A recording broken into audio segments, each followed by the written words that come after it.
aí, galera assustada? Senhora Morte vem trazendo um tema que vai deixar vocês impressionados. Hoje eu vou falar sobre os fantasmas do Rio Antigo.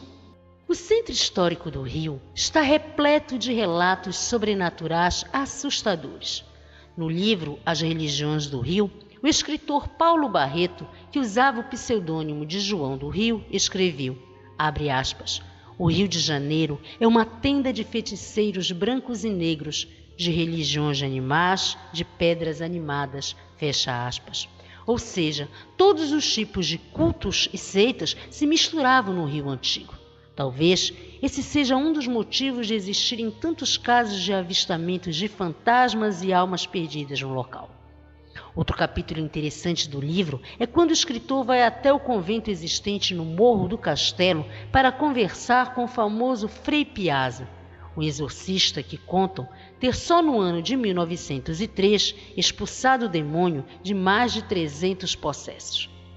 Ainda no centro, próximo ao Arco do Teles, várias pessoas já viram a alma de Bárbara dos Prazeres, uma prostituta que no século XVIII fazia ponto no local e que, quando começou a envelhecer, descobriu através de uma feiticeira uma poção de rejuvenescimento feita com sangue de crianças e que, a partir de então, se tornou uma assassina e que, mesmo tendo morto centenas de inocentes, nunca foi capturada pela polícia.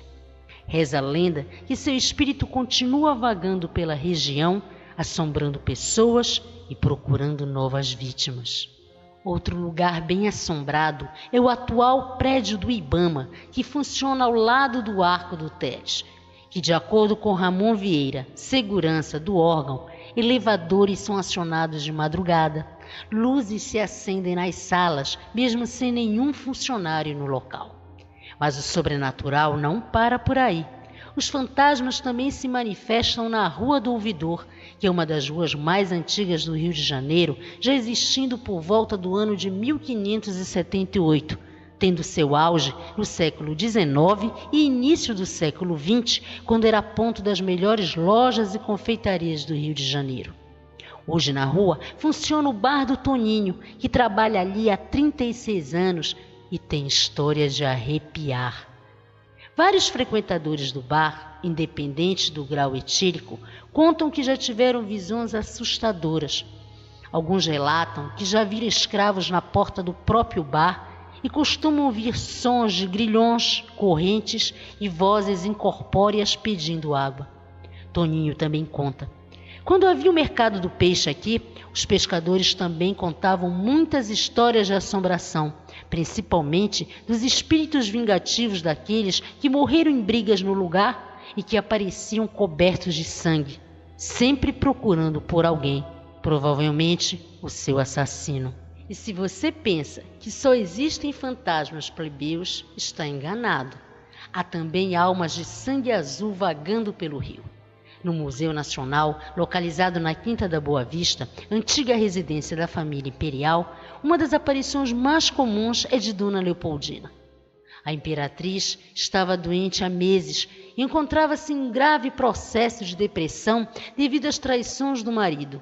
Grávida, ela foi empurrada por ele de uma escada na frente da rival, a Marquesa de Santos. Todo esse sofrimento e humilhação deixou sua saúde profundamente abalada. Ela então não resistiu e morreu aos 29 anos.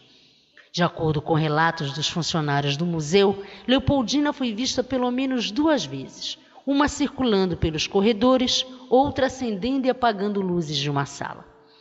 Uma das mais significativas aparições da imperatriz foi em 1998 para a historiadora Regina Dantas, que conta.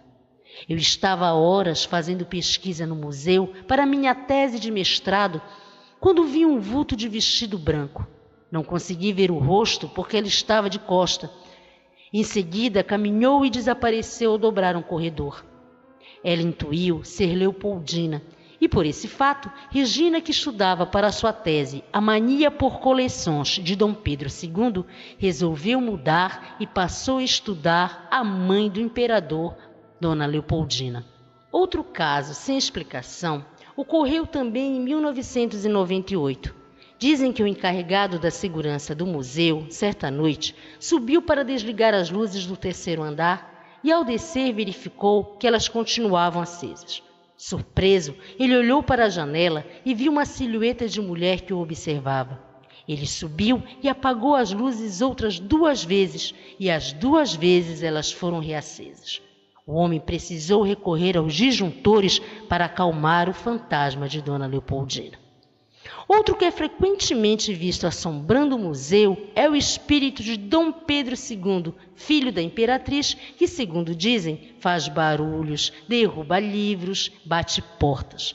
Geralmente, depois das 18 horas, é que os fenômenos começam a acontecer. Então, é comum dizer que o Pedrinho está mandando os funcionários do museu embora. Algumas histórias a respeito do museu estão relacionadas com a coleção de relíquias egípcias de Dom Pedro I, que inclui diversas múmias. Nos anos 40, as famosas experiências parapsicológicas do egiptólogo russo Viktor Starviatsky no museu foram notícia. Ele costumava levar médiuns para visitar as múmias. E era comum, na presença de uma dessas múmias, chamada de Querima, as pessoas entrarem em transe e terem visões do Egito Antigo. Dizem também que esse professor teria realizado gravações de áudio na presença da dita múmia e conseguiu registrar vozes incorpóreas, mas ninguém sabe o local onde essas fitas foram guardadas. Existem também muitos relatos de casos paranormais que ocorreram no edifício da Fundação Oswaldo Cruz, situada em plena Avenida Brasil, e que se tornou cenário de aparições misteriosas. Uma delas aconteceu com Cláudia Andrade, recepcionista da fundação. Ela conta que numa noite em que estava de plantão, viu um homem de jaleco branco entrando no ambulatório.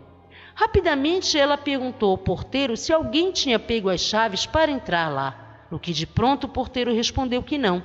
Intrigados, eles vasculharam o lugar, mas não havia viva alma. Ela também confessa que quando sai da fundação tem a sensação que há alguém lhe observando no matagal. O segurança Fernando Silva é um dos funcionários que já foram agraciados com uma presença espectral e brinca dizendo que os espíritos que assombram a fundação são educados. E relata que certa noite foi informado que só poderia fazer a ronda depois que não houvesse mais funcionários no local. Então, 20 para meia-noite, quando acabou de fazer a ronda, sentou-se no sofá da recepção para descansar. E enquanto lia uma revista, viu uma moça que passou e lhe deu um "Boa noite, senhor". Fernando respondeu e só minutos depois se deu conta de que estava sozinho no casarão e que a jovem não poderia ser desse mundo.